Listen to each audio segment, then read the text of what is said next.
संपूर्ण भारत आपल्या टाचेखाली आला पाहिजे हे स्वप्न उराशी घेऊन औरंगजेब दक्षिणेत आला होता। वाटेत येईल त्याला तुडवत जाणाऱ्या मदमस्त हत्तीच्या चालीनं तो आपली 7 लाखाची फौज घेऊन निघाला होता। 1680 ला छत्रपती शिवाजी महाराजांच्या मृत्यूनंतर त्याचं दक्षिण घशात घालण्याचं स्वप्न त्याला सोपं वाटत होतं। तसं त्याने 1686 ला विजापूरच्या आदिलशाही कायमची संपवली। गोवळकोंड्याची कुतुबशाही देखील 1689 मध्ये घशात घातली। आता राहिले फक्त मराठे। पण मराठ्यांचा छावा छत्रपती संभाजी महाराज स्वराज्य संरक्षणासाठी औरंगजेबाशी झुंजले। पण छळ आणि कपटानं औरंगजेबानं संभाजी महाराजांना देखील पकडलं। हा घाव उर्मी लागलेला महाराष्ट्र जास्तच चेकाळून उठला। छत्रपती राजारामच्या नेतृत्वाखाली पुन्हा लढत राहिला। पण 1700 साली राजाराम महाराजांचे निधन झाले। आता राजाच उरला नाही तर महाराष्ट्र लढतो कसा असा प्रश्न मुघलांना पडला। बघता बघता मराठ्यांना चिरडून जाऊ आणि अखंड हिंदुस्थानाचा स्वामी होऊ असं स्वप्न बादशाह औरंगजेबाला अगदी समोरच दिसायला लागलं। पण त्याच वेळी संत मराठा जागा झाला। राजाराम महाराजांची पत्नी ताराबाई रणांगणात उभी राहिली आणि अशी लढाई लढली की कवी देवदत्त तिचं वर्णन करतो। दिल्ली झाली दिनवानी, दिल्लीशाचे केले पाणी, ताराबाई रामराणी भद्रकाली कोपली। खरंच ताराबाई अशी लढली की औरंगजेबाच्या स्वप्नांचीच नव्हे तर प्रत्यक्ष औरंगजेबाची सुद्धा तिनं माती केली।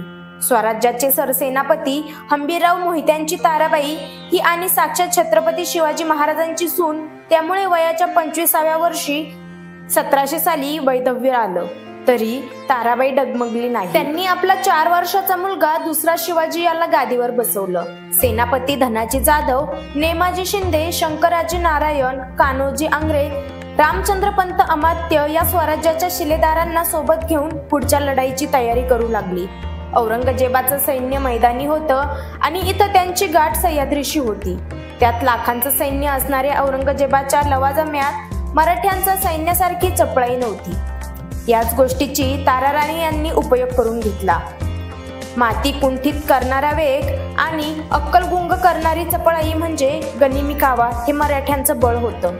सुरुवातीच्या काळात ताराबाई विशाळगडावरून राजकारभार चालवत, म्हणून औरंगजेबानं आपला रोख विशाळगडाकडे हलवला। गर्द जंगल, ऊन, वारा आणि मराठ्यांची कधीही पडणाऱ्या धाडी यामुळे औरंगजेब विशाळगडापर्यंत पोहोचेपर्यंत ताराबाई विशाळगडाची व्यवस्था लावून प्रतापगडावर पोहोचल्या देखील होत्या। 6 महिने औरंगजेब विशाळगडाला वेढा मारून बसला, पण काहीच उपयोग झाला नाही। इतिहासकार जदुनाथ सरकार म्हणतात किल्ल्याला संपूर्ण वेढा घालणेही मोगलांना जमलं नाही। मराठे हवे तेव्हा आत आणि बाहेर करू शकत, उलट मोगलच कोंडल्यासारखे झाले। मराठ्यांचे सैन्य बाहेरून गिरट्या घालत व मोगलांची सरत तोडत अखेर पावसाळ्याच्या तोंडावर परशुराम पंतांनी 2 लाख रुपये घेऊन किल्ला औरंगजेबाच्या ताब्यात दिला।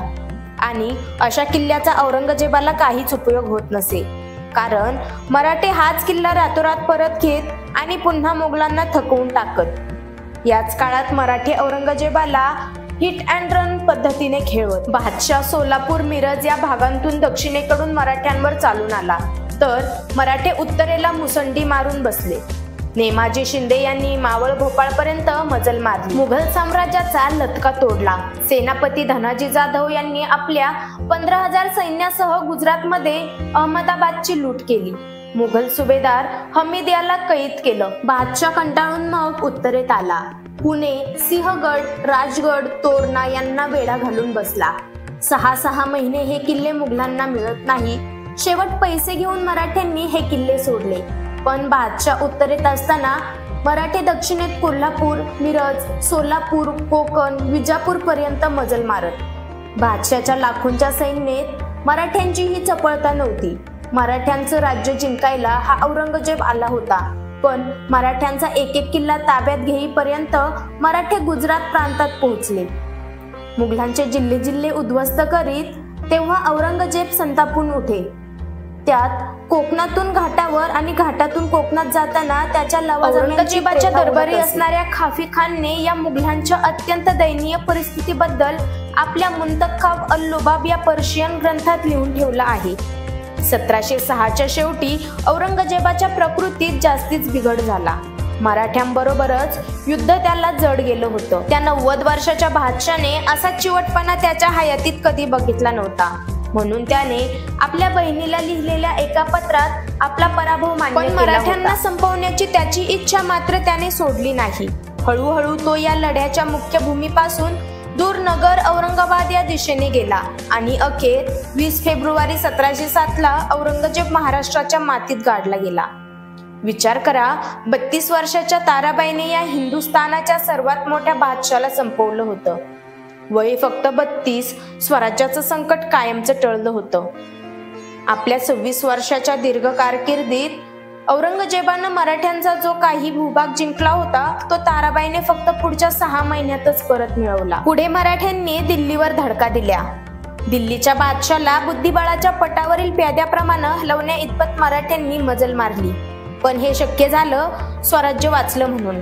आणि हे स्वराज्य वाचवण्यात महाराणी ताराबाईंचं योगदान हे अतिशय भव्य आणि दिव्य आहे. तर तुम्हाला हा व्हिडिओ कसा वाटला ते आम्हाला कमेंटमध्ये जरूर कळवा. व्हिडिओ आवडल्यास एक लाईक व चॅनलला सबस्क्राईब करायला विसरू नका. धन्यवाद.